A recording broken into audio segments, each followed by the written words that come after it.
السلام عليكم ورحمة الله وبركاته. ازيكم حبايبي؟ عاملين ايه؟ يا رب بخير دايما. طبعا حيرة كل يوم، وهنعمل ايه وهناكل ايه. اولا انا طلعت لحمة مفرومة دي، قعدت افكر هعمل ايه، اسوي ايه، اعملها كفتة، اعملها في بطاطس، احشيها. المهم قلت اعملها كفتة.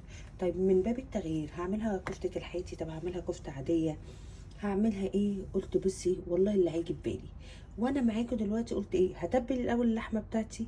بس انا من هنا بدات اقرر ان انا هعملها كفته عاديه، مش هعمل لحيتي. والباقي بقى اشوف انا هجدد هعمل فيه ايه.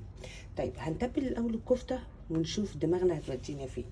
اول حاجه طبعا الكفته انتوا عارفين بتفرمي بصل كده.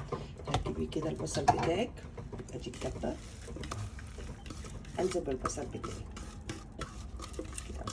طيب بعد البصل طبعا هنحط البهارات بتاعتنا، وطول عمرنا بنقول ان البهارات دي متاحه ليكي انت، ما يعني انت حسب ما انت بتحبي. طبعا الاساسي معانا في اي بهارات الملح والفلفل. هحط الملح بتاعي، الملح، هجيب الفلفل،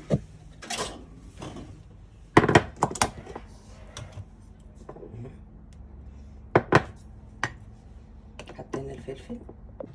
بعد كده هجيب البابريكا بتاعتي. طبعا البابريكا دي معانا في كل الاكلات. ماشي، طبعا البهارات التانية انت عايزه تضيفي اي حاجه ضيفي، بس انا النهارده بعملها الكفته القديمه بتاعتنا اللي هي ملح وفلفل بس، واي ما فيهاش اي اضافه لاي بهارات زياده. وهنزل هنا طبعا بالبقدونس بتاعنا. طيب هنا بقى احنا عملنا التتبيله بتاعتنا. في حاجه، لو حبيتي تزودي الكميه وعندك عزومه ممكن تعملي ايه؟ ممكن احط بقسماط وتفرميها كلها في الكبه كده، هتبقى جميله. عايزه تمشي على كده بس وتمام والكميه تمام معاكي، هنعجن بقى اللي احنا عملناه. بس هتاخدي الخليط ده كله كده طبعا ايه، ولازم كل يا جماعه الخليط اللي احنا حطيناه يوصل لنسيج اللحمه كله، لازم يوصل كله يعني. بصي ما تزهقيش، اقعدي كده ايه، اعمليها كذا مره، هتلاقي معاكي البهارات بتاعتك ايه بقى كله متجانس مع بعض كده بقى. حبايبي ايه، خلاص احنا تبلنا الكفته. طب الكفته هنعملها ايه؟ انا قلت اعملها على صيد بطاطس، هتبقى غريبه شويه بس انا قلت من باب التغيير، فهنجربها ونشوفها. بس كده بقى قلنا ايه، انا بصي احنا طبعا جبنا طماطم، بصل، توم، فلفل، بطاطس. تعالي بقى نعملها على الصينيه واقطعها طبعا احنا بنقطع كده بقى. انا عايزه اعرف طلعنا هدوم الشتاء ولا لسه؟ قال لنا ولادي كل شويه يقولوا لي ماما طلعي لنا الشتاء، اقول لهم لسه الجو شويه وشويه. يا ماما طلعي الشتاء، قلت لهم حاضر لسه، حاضر لسه. فايه يا ترى كلكم طلعتوا الشتاء ولا لسه؟ اظن الشتاء ده ايه، عايز يوم لوحده كده. طبعا احنا عارفين ان الصينيه دي من السميات السريعه جدا اللي انت بتعمليها. بصي في ايه، 5 دقايق، مفيهاش اي حاجه. ومتهيألي يعني ان معظم البيوت بيبقى الخضار ده موجود عندك باستمرار، لان احنا لما بننزل السوق بنجيب مثلا خزين الاسبوع حاجه، فبنظبط نفسنا على الكميات اللي عندنا.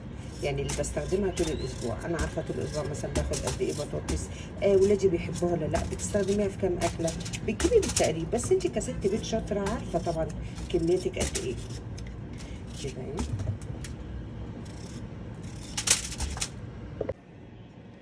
نحط على الفلفل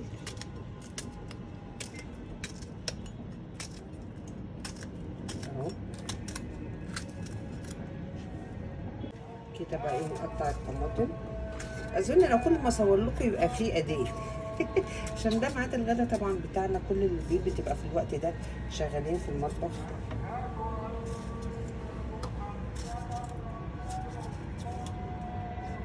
انا بنتي اول ما بتيجي من المدرسه بتقولي ماما عامله اكل ايه من على الباب، اول حاجه بتسالها. وطبعا لازم اكون عامله الاكل اللي هي ايه هتاكله، لان اوقات اعمل اكل تقول لك لا انا ما باكلش ده، انا ما بعملش ده، انت عملتي ده ليه؟ انت عارفه انا ما بحبهوش، مع ان ده مش صح اللي انا بعمله. يعني احنا المفروض نعود ولادنا على اللي موجود هو اللي يتاكل. يا ترى انتوا زيي كده بالظبط؟ كده بقى التوم اهو. طبعا فص التوم ده يا جماعه بيديها ايه، ريحه وطعم. ده كده كده كده قطع في الايمان ان الولاد هياخدوا من البطاطس. شوفي بقى احنا هنعمل جنب الصينيه دي إيه؟ بس بما انها كفته، يا اما رز بسمتك يا مكرونه، غير كده ما ينفعش. يبقى رز بسمتي يا مكرونه. بصي كده الصينيه بقى بتاعتنا، هنبدا نبهر بقى الصينيه بتاعتنا دي. بس قبل ما نبهر، بصي انا كان عندي سمين ليا او حاجه، عندك ليا او حاجه اديها طبعا، هتديها طعم خرافي. وطبعا ده انا بحب اعمل الصينيه دي عامه في الصوب. عايزه انتي تعمليها في اي صينيه عادي جدا يا جماعه، بس انا بحب اسوي فيها، يعني انا بحب اسوي دي، فانتي حسب ما انتي بتحبي. بصي بقى هنا نفس البهارات، مش هنغير اي حاجه ولا عايزين النهارده اي افتكاسه. ده الشغل ايه القديم بتاعنا، ملحي والفلفل بتاعي، مش عايزه اكتر من كده خالص. وعلى فكره برضك اكلنا كان حلو مش وحش زمان، يعني ما كانت بتبقى اهالينا بيقعدوا يعملوا الاكل كان بيبقى له طعم يعني. بصي كده. طيب كده بقى هنعمل ايه؟ كده الصينيه بتاعتي تمام. الصينيه دي كده بتاعتي تمام واتبهرت. كده انا المفروض بقى اجيب اللحمه بتاعتي اللي احنا عملناها دي، ونبدا نصبع ايه الكفته بتاعتي. بصي بقت عامله ازاي. طبعا انت بتسيبيها كده بتدي ريحه. بصي كمان ريحه البقدونس بتبقى حلوه فيه قوي. طبعا انت عايزه تحطي بيكنج باودر، عايزه تحطي اي اضافه حطي، لكن انا النهارده شغاله ايه زي ما بيقولوا كده على قديمه. بصي بقى، طبعا انا هنا عاوز ايدي شويه زيت عشان اعرف ابرم الكفته. اهي كده تمام قوي. بصي اهي بتاعتي كده الكفته. وطبعا الصينيه دي يا جماعه كده انا بكتر في الكميه، قلنا عايزه تكتري كميه اللحمه حطي البقسماط. تمام الكميه بتاعتك تمام ومقضيه خلاص مش مشكله. وفي نفس الوقت انا زودت كمان الكميه بصينيه البطاطس، يعني انا ما اقعدش اعمل صينيه بطاطس كده اعتباطا، لا انت عدد وعايزه تزودي برضك اعملي صينيه بطاطس كبيره زي ده صوب كده ودخليها الفرن، هتبقى حلوه قوي برضك وهتشبع وهتجمع معاكي لو انتوا عدد. اهي كده اهو. ده طبعا شغلنا القديم قوي، ما حبه كده وحبه كده يا جماعه عشان ما نملش برضه. بس انا بقى متهيألي مين بيعمل كفته على صينيه بطاطس؟